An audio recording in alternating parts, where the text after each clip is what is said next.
तो अभी हम लोग बनाएंगे एक सिंपल CRUD एप्लीकेशन, जिसमें CRUD मतलब CRUD, create read update delete.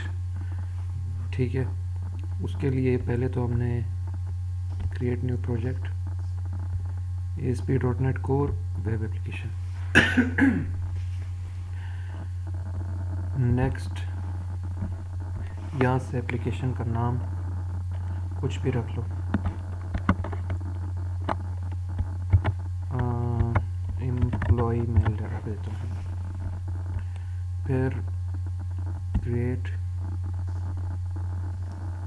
यहाँ से हम लोग चूँकि हम लोगों को मॉडल व्यू कंट्रोलर के फ़ोल्डर्स ऑलरेडी चाहिए और हम लोग थोड़ा काम आसान चाहते हैं, तो हम लोग यहाँ से मॉडल व्यू कंट्रोलर वाला वेब एप्लीकेशन सेलेक्ट करेंगे। एम्प्टी भी सिलेक्ट कर सकते हैं, उससे आपको ये है कि भाई आपको बहुत सारी कोडिंग करनी पड़ेगी, ऐसी जो फालतू जो यहाँ पे ऑलरेडी आपको मिल जाएगी।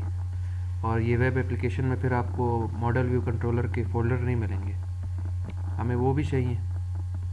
और फिर यहाँ से हम लोग सेलेक्ट कर लेते हैं कि कौन सा हमारा वर्जन हो ASP.NET कोर का, 2.1 या 3.0। अब इसमें 2.2 भी आप ला सकते हो, 2.3, 4 जितने भी वर्जन आज तक आ चुके हैं वो ला सकते हो, मगर उसके लिए आपको डाउनलोड करना पड़ेगा। नेट पे लिख लें आप ASP.NET कोर 2.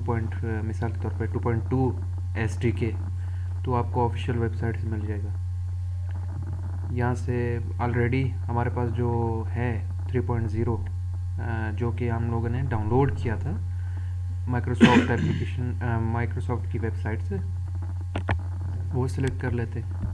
यहाँ से मॉडल व्यू कंट्रोलर और यहाँ से ऑथेंटिकेशन, जैसे कि हम लोग चाह रहे हैं कि यार हर यूज़र का अकाउंट हो। अब ये इंडिविजुअल यूज़र अकाउंट भी होता है, एक वर्क और स्कूल अकाउंट्स भी होते हैं, ठीक है, और विंडोज़ है ऑथेंटिकेशन।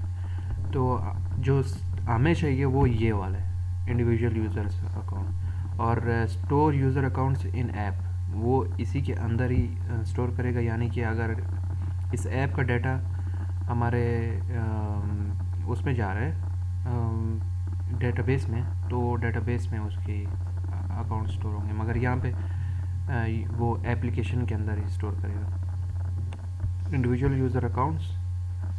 ओके, अब यहाँ से ऑलरेडी हम लोगों ने सिलेक्ट किया हुआ था, तब जाके हम लोगों ने वो चेंज किया। आपने इस चीज़ का ख्याल रखना है। फिर क्रिएट कर दिया। अब ये हमारे पास आ गया है, देख सकते हैं एरियाज़, कंट्रोलर्स, डाटा में फिर आपका वो एप्लीकेशन DB कॉन्टेक्स्ट होता है, मॉडल्स और व्यूज़। तो मॉडल्स तो यही होते हैं कि उसमें आप क्लासेस ऐड करते हैं, जिस तरह के एम्प्लॉय, स्टूडेंट वगैरह वगैरह। तो मैं इसमें एक क्लास ऐड करता हूँ, ऐड क्लास, इसको मैं नाम देता हूँ एम्प्लॉय।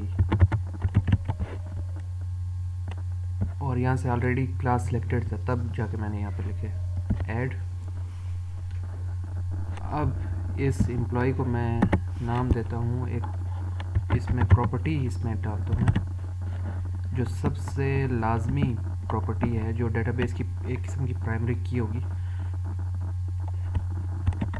सेम क्लास का नाम लिख के आपने लिखना है आगे ID, ठीक है। फिर ये बोल रहा है कि इसका नेम आपने चेंज किया। जी बिल्कुल, मैंने माई प्रॉपर्टी से इसको एम्प्लॉय ID कर दिया। अब इसको मैं कुछ और प्रॉपर्टीज़ डाल देता हूँ, जिस तरह एम्प्लॉय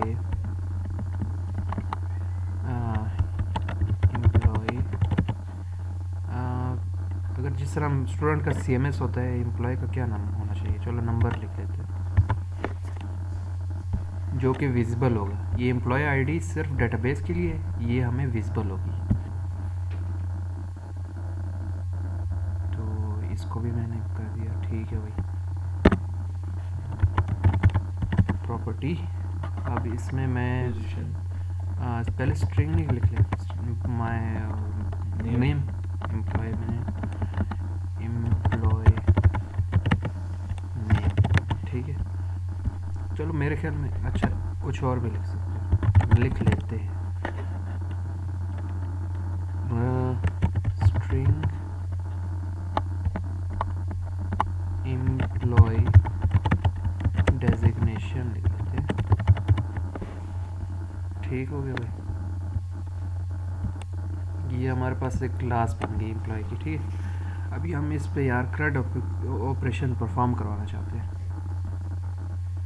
इसको मैंने कर दिया control S, CRUD create read update delete.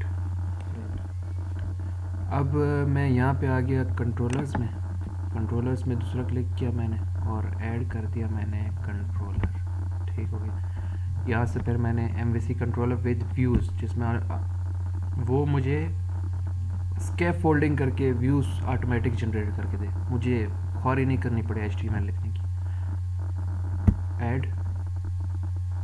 अब यहाँ से मैं मॉडल क्लास सेलेक्ट करता हूँ एम्प्लॉय, यहाँ से एप्लीकेशन DB कॉन्टेक्स्ट, जिसमें मेरा इसकी प्रॉपर्टी बनेगी इस मॉडल की, एम्प्लॉय की।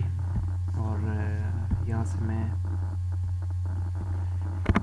ऐसे हटा देता हूँ, अगर नहीं भी हटाए मसला नहीं है। ऐड। अब ये स्कैफोल्डिंग कर रहा है। चाहिए स्कैफोल्डिंग भी हो रहा है और CRUD भी हो रहा है। CRUD मैंने स्कैफोल्डिंग के थ्रू बनाया है। अच्छा, तो CRUD तो बनाने के लिए आप ये भी कर सकते हैं कि आप स्कैफोल्डिंग किए बगैर आप सारी कोडिंग खुद करें। उसमें फिर आपको कंट्रोलर्स भी खुद से बनाने पड़ेंगे, व्यूज़ में HTML का कोड भी खुद से डालना पड़ेगा। अच्छा, इसमें है कि जब आपको ये माइक्रोसॉफ्ट ये अपॉर्चुनिटी प्रोवाइड कर रहा है कि वो बना के देगा, तो मेरे ख्याल में ये अच्छा इसमें HTML का कोड खुद हो रहा है। इसमें खुद होगा HTML code, HTML CSS JavaScript ये सब व्यूज़ में होता है, जी।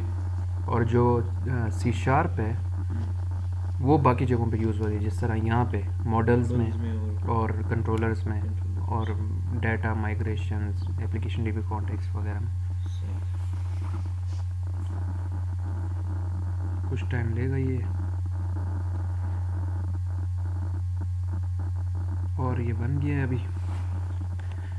अभी हमें दो काम करने हैं। एक तो ये जिस तरह माइग्रेशन हमारे पास आप देख सकते हैं एप्लीकेशन DB कॉन्टेक्स्ट में, यहाँ पे मेरे पास एम्प्लॉय का उसने प्रॉपर्टी बना दी है, जनरेट कर दी है। अभी इसकी माइग्रेशन हम लोग इस माइग्रेशन फोल्डर में डालेंगे, मगर ये डायरेक्ट नहीं होगा काम। नहीं, एक बार माइग्रेशन नहीं करो, एक बार इनको दिखा कि क्या मसला आता है माइग्रेशन। हाँ चलो ठीक है, मैं आपको वही दिखा देता हूँ।